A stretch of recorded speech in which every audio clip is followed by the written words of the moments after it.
Paz e bênção, meu querido irmão, irmã, meu querido amigo. Eu quero convidar você hoje para manter o ânimo, não desistir de orar, de clamar a Jesus com a confiança necessária para crer que Ele está e continuará ouvindo a sua oração, a nossa oração. Portanto, eu desafio você a colocar o seu problema, a sua necessidade, a sua dificuldade diante de Jesus, com certeza de que nesse exato momento Ele está atento à sua oração e irá responder a sua oração com amor, com graça, com poder, trazendo descanso ao seu coração, pois Jesus é o nosso Deus compassivo, sempre presente. E eu quero fundamentar esse meu desafio aqui no Evangelho de Marcos, capítulo 10, lendo do versículo 46 ao 52, que diz assim: Depois foram para Jericó. Saindo ele de Jericó com seus discípulos e grande multidão, o cego Bartimeu, filho de Timeu, estava sentado à beira do caminho mendigando. Ouvindo que era Jesus o Nazareno, começou a clamar: Jesus, filho de Davi, tem compaixão de mim. E muitos o repreendiam para que se calasse. Ele, porém, gritava mais ainda: Filho de Davi, tem compaixão de mim. Parou Jesus e disse: Chamai-o. Chamaram então o cego, dizendo-lhe: Tem bom ânimo, levanta-te, ele te chama.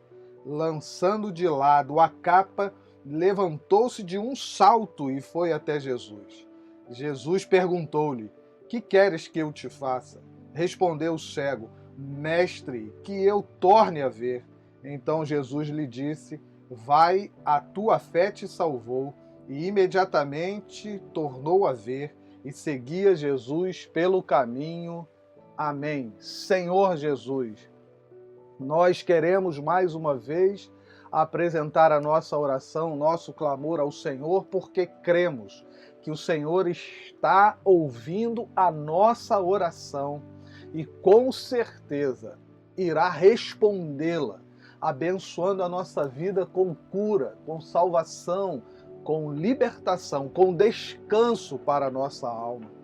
Ó Senhor Jesus, nós sabemos e cremos que o Senhor é o Deus de amor, um Deus compassivo que se preocupa com as nossas necessidades, com a nossa história.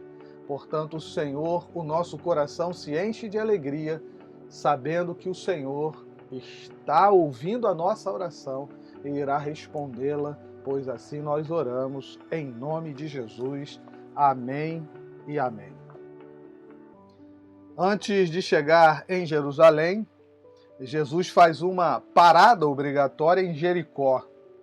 A ideia era descansar, renovar as forças para seguir viagem até Jerusalém. Quando Jesus vai entrando em Jericó, lá estava Bartimeu, o cego, sentado à beira da estrada mendigando. Esse não era certamente o melhor jeito de ganhar a vida, mas ele não tinha opção. Era isso ou morrer de fome. A figura do cego Bartimeu era bastante comum na época de Jesus, pois leprosos, paralíticos, endemoniados, pobres e mendigos formavam o grupo de vítimas marginalizado pela sociedade. Sem sonhos, planos e sem a expectativa de um dia melhorar a sua condição de vida e ter uma vida mais digna, Bartimeu está mendigando para sobreviver, mas assim que percebe que é Jesus de Nazaré que está se aproximando, ele começa a gritar. Está sofrendo, está triste, está se sentindo sozinho, mas não deixa de clamar. Ninguém é capaz de impedir seu clamor.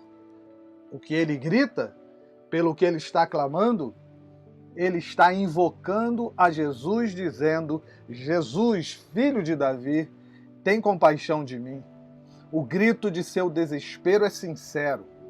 É o grito de alguém pobre, excluído e esquecido, mas é uma oração sincera. Rapidamente, os discípulos tentam impedi-lo de clamar, mas aí é que ele solta a voz e grita mais alto ainda. Eles achavam que os gritos dele eram perturbadores. Eles acham isso, mas Jesus não concordava com eles e manda chamar Bartimeu. Jesus estava atento e escuta seu clamor, e aqueles que desejavam silenciar seus gritos angustiados recebem de Jesus a ordem para buscar Bartimeu. Em Marcos 10:49, a palavra diz: E Jesus, parando, disse que o chamassem. E chamaram o cego, dizendo: Tem bom ânimo, levanta-te que ele te chama. Ao ouvir que Jesus o chamava, Bartimeu dá um salto, larga sua capa à beira da estrada e segue na direção de Jesus, auxiliado por aqueles que tentaram ser um obstáculo para impedir, segundo eles, que Bartimeu não incomodasse Jesus. O convite para ir até Jesus soou aos ouvidos de Bartimeu como as palavras mais consoladoras de sua vida. Prontamente ele corresponde e se deixa conduzir até Jesus. Os discípulos temiam chamar a atenção das pessoas que lotavam a cidade de Jericó e serem considerados por elas como algum grupo de revolucionários arruaceiros. Bartimeu não tinha esse tipo de preocupação porque estava com o coração cheio de esperança. Jesus não está preocupado com o que pudessem pensar dele, pois tinha se tornado amigo verdadeiro de toda essa gente ferida da Galileia e de todos os lugares por onde andou. Se tornou a melhor opção de toda essa gente esquecida, pobre e desprezada. Pessoas como Bartimeu eram consideradas pecadoras, condenadas, impuras, impedidas até de ir ao templo para adorar a Deus. Na concepção da sociedade e grupos religiosos do tempo de Jesus, tais pessoas jamais seriam alcançadas pelo amor e graça de Deus. A postura de Jesus sempre foi uma postura contrária a esse tipo de comportamento teologicamente equivocado. Ele sempre se colocou ao lado de pessoas que reconheciam seus pecados e faziam questão de confessá-los diante de Deus. Jesus sempre deixou claro que estava inaugurando um novo tempo, um tempo onde os pecadores seriam acolhidos, mesmo que os religiosos da época não aceitassem essa realidade. O movimento de Jesus na direção de pessoas como Bartimeu indicava que elas seriam libertas de qualquer tipo de opressão. Bastava, para isso, irem até Jesus declarar com fé seus pecados, seus desejos, como Bartimeu e tantos outros tinham feito, e por isso foram salvos, libertos e curados. Os discípulos de Jesus tiveram uma grande lição. Aprenderam que o movimento de Jesus seria um movimento de amor e acolhimento, completamente diferente daqueles excludentes com os quais as pessoas pobres estavam acostumadas, já que em sua maioria viviam presas ao peso das ideias fundamentalistas de Israel.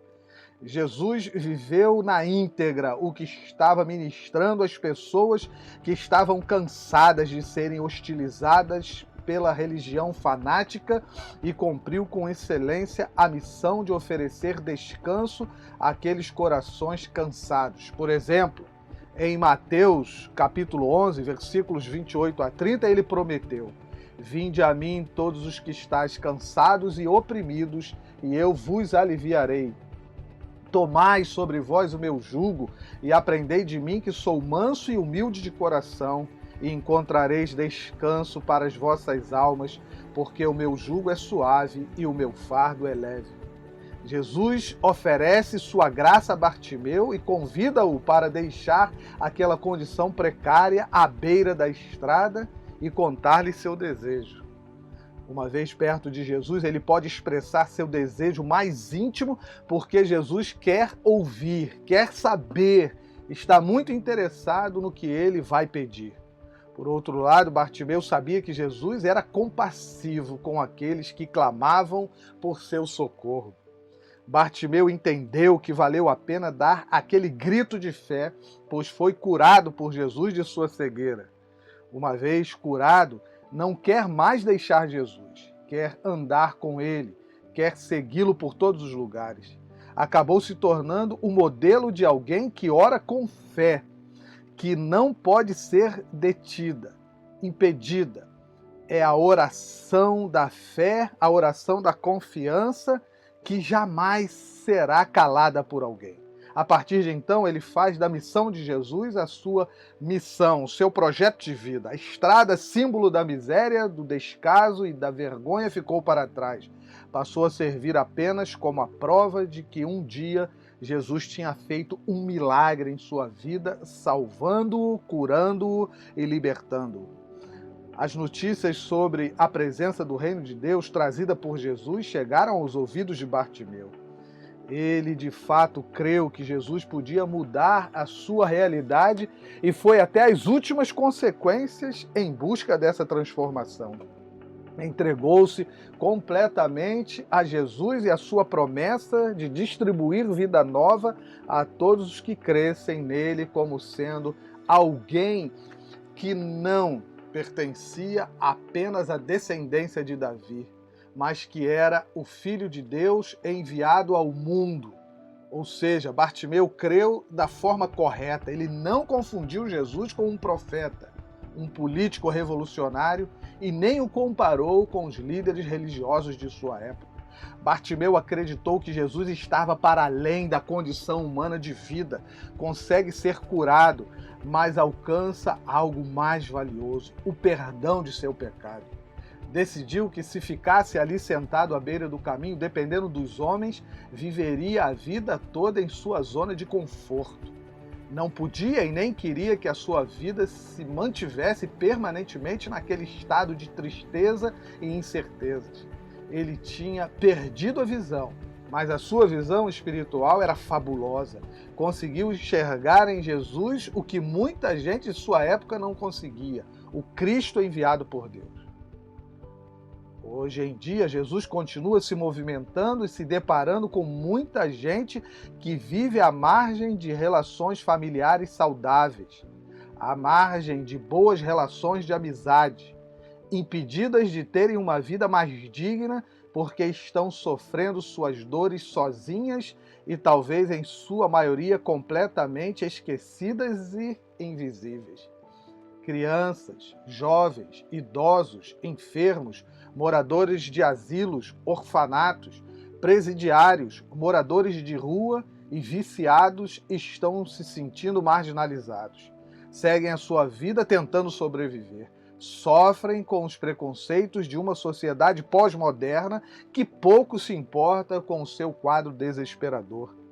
Seu modo de vida é uma afronta aos poderosos, gananciosos, religiosos e políticos que defendem a ideia de que seria melhor que essa gente amaldiçoada nem existisse, porque são como um peso que, infelizmente, tem de ser carregado. O que fazem? Do alto de sua arrogância, julgam e condenam essa gente a uma vida indigna. Muitos até defendem um pensamento de que até Deus esqueceu-se delas e também faz pouco caso de seu sofrimento e de sua dor. Mas como toda essa gente sofrida saberá de um Deus gracioso se nós que afirmamos que somos discípulos de Jesus não formos até a elas obedecendo a ordem de Jesus para levá-las até Ele e dizer que as suas preces foram atendidas? Sim, porque a nossa omissão disfarçada, quando não apoia os movimentos sociais de marginalização e opressão, faz-os crescer e se perpetuar, são a prova de que nós estamos no mesmo barco e preferimos manter essas pessoas no lugar de invisibilidade onde elas estão. Nós precisamos pular desse barco que faz da vida das pessoas uma vida indigna. Devemos sair de cima do muro e alcançar todas essas pessoas, apresentando a elas um Jesus misericordioso, compassivo, gracioso. Precisamos, como Jesus, aprender a ouvir o grito dos pobres, dos enfermos, dos emocionalmente feridos, dos que são vítimas da violência social e doméstica, do machismo, da corrupção política, e nunca nos unirmos a esses movimentos que impedem a sua prosperidade. Nosso papel é exatamente outro. Deveríamos estar indo até os excluídos para dizer que Jesus deseja abrigá-los no seu amor, libertação e cura. Mas precisamos dizer que se o clamor não for do fundo do coração, se não for sincero, nada feito. É melhor nem gritar, porque o grito será em vão. O grito precisa ser dado com fé, declarando que Jesus é o Filho de Deus, Salvador e Libertador. A forma de Jesus tratar esse povo desesperado, sem sonhos e planos para o futuro, é nova. Jesus não se sente perturbado, incomodado com seus gritos por causa da fome, do ódio, do descaso e dos preconceitos. Muitos nem gritam usando suas vozes, gritam de outro jeito, porque já estão completamente absorvidos por seu cansaço, que preferem gritar, clamar com seus gestos, com seu comportamento agressivo, que também indica que as suas almas estão gemendo de dor. Mas nem tudo está perdido para elas. Desde que nós nos dirijamos a elas para afirmar que existe um Deus que quer mudar a sua realidade espiritual, curando-as de seus pecados e, a partir dessa transformação, também mudar o seu modo social de vida. Um Deus que quer mantê-las por perto. Um Deus que quer acabar com essa guerra e salvar tanto o agressor como o agredido e fazê-los caminhar com o mesmo propósito de seguir a Jesus pelo resto de suas vidas. Mas para que isso aconteça, não pode faltar nem o clamor e nem o compromisso de aderir a Jesus e a seu movimento libertador. O Evangelho da Graça de Deus nunca é excludente, sempre promove a aproximação.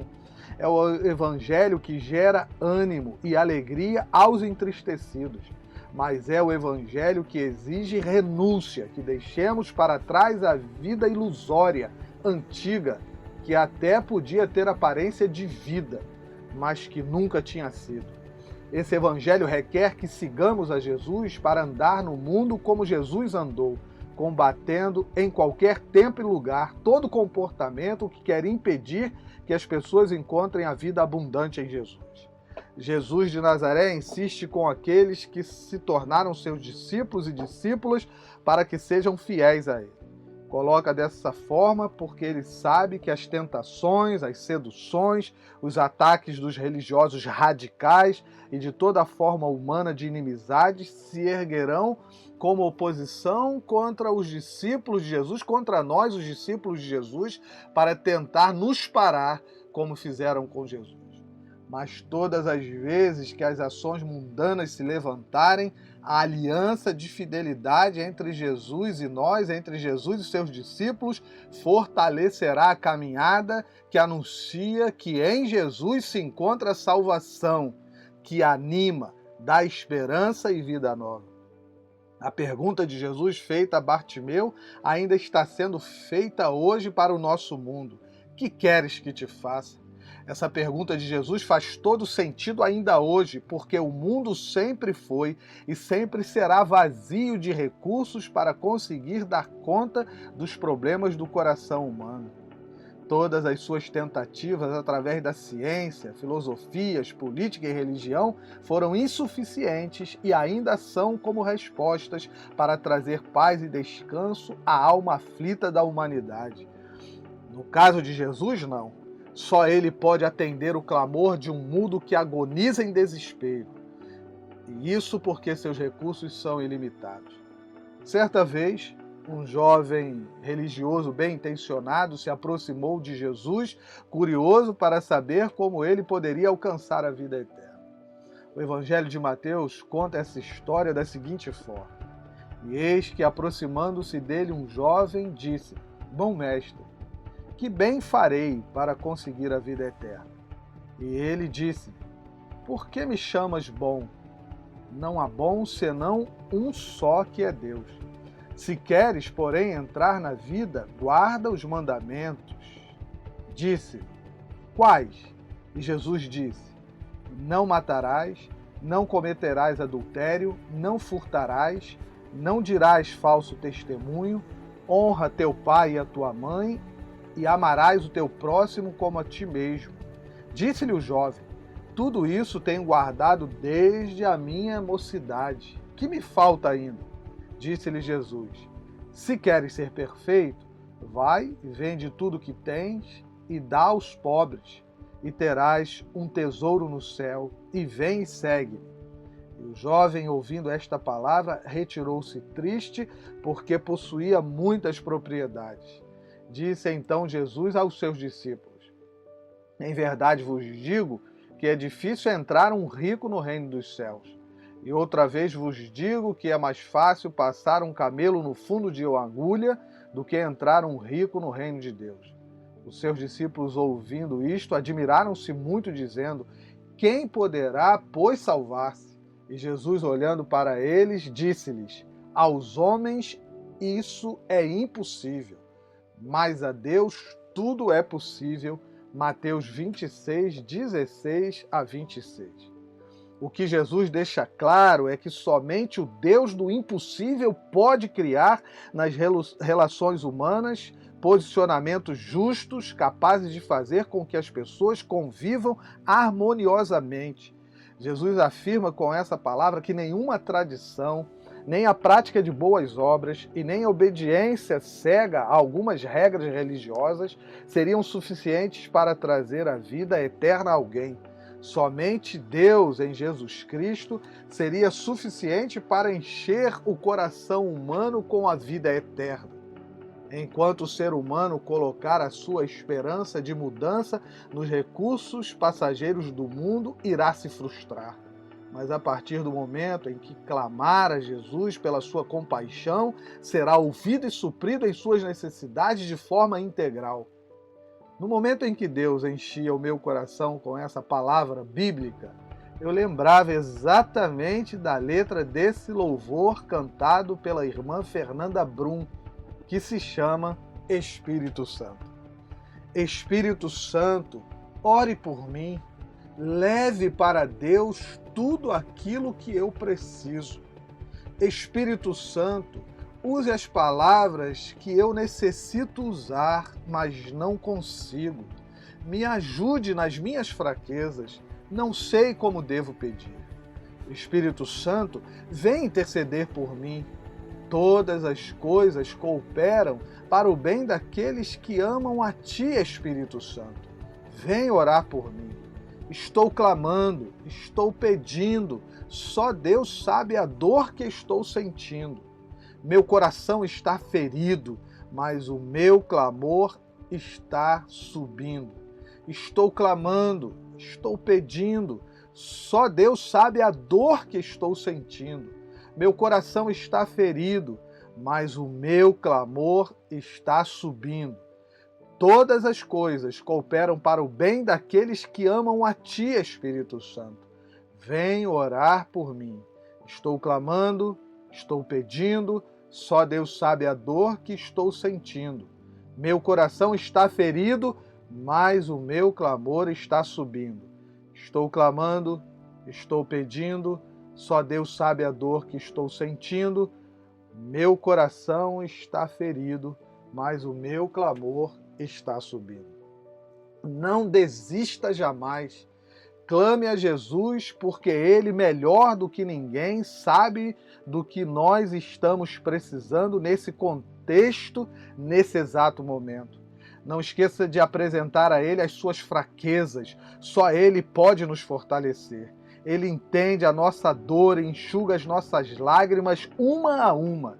Deus é misericordioso para nos abençoar com seu clamor em todas as nossas tribulações, aflições e inquietações. Recorramos a Jesus em oração, clamemos por seu socorro e tenhamos ânimo. Ele com certeza irá nos ouvir, acolher a nossa vida e suprir todas as nossas necessidades. Que o Senhor nos abençoe com essa palavra e que de fato tenhamos a confiança de que Jesus está nesse momento ouvindo a nossa oração.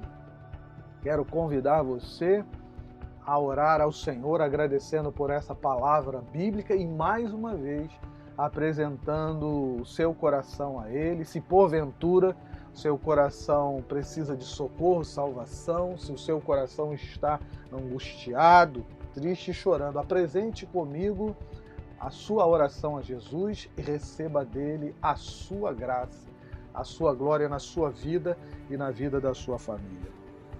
Senhor Jesus, nós queremos te agradecer por essa palavra bíblica que alcançou o nosso coração e enche o nosso coração de confiança na tua glória, no teu poder e no teu amor. Muito obrigado, Senhor, porque essa palavra nos inspira a agradecer ao Senhor pela presença bendita do Senhor em nossa vida. Muito obrigado, Senhor, porque o Senhor é o nosso amigo de todas as horas, o nosso amigo verdadeiro.